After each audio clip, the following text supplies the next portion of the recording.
La base aérienne 120 de Cazaux, c'est tout d'abord un portrait centenaire, celui du commandant Marzac, immortalisé en 1914 alors qu'il vient de choisir la petite commune du bassin d'Arcachon et son lac pour établir la première école de tir sur hydravion. Se poser et décoller sur l'eau est alors la seule technique vraiment fiable pour pouvoir utiliser les avions dans un cadre militaire.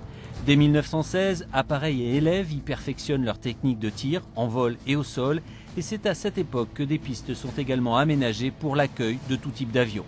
Peu de temps avant le début de la Seconde Guerre mondiale, Cazaux devient un camp d'instruction où doivent transiter toutes les unités françaises pour étudier le bombardement et le tir. Entraînement, essais de munitions, intégration des pilotes de chasse, tel est l'ADN de la BA 120. Un siècle après sa naissance, les tenues et technologies ont évolué, mais l'essentiel des missions demeure, tout comme l'Alpha Jet, support à l'instruction des jeunes pilotes de chasse, comme la première d'entre eux, Caroline Aigle, en 1999. Ça a peut-être une valeur d'exemple pour celles qui vont suivre, donc j'espère être à la hauteur. Autre première, celle-là est européenne. Depuis 2004, Cazaux et le champ de tir voisin de Capcieux offrent aux jeunes pilotes français et belges les outils pour passer de pilote de chasse à pilote de combat. La France apporte ses structures en termes d'infrastructures. Donc les Belges viennent ici avec leurs appareils, avec quelques instructeurs, quelques mécaniciens.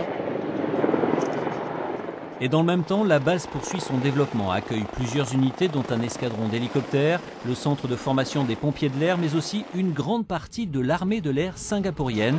Faute d'espace sur son territoire national, Singapour a en effet détaché ses unités d'entraînement à Cazaux depuis une quinzaine d'années. Au total, près de 3000 civils et militaires travaillent aujourd'hui sur les 5000 hectares de la BA 120 de Cazaux.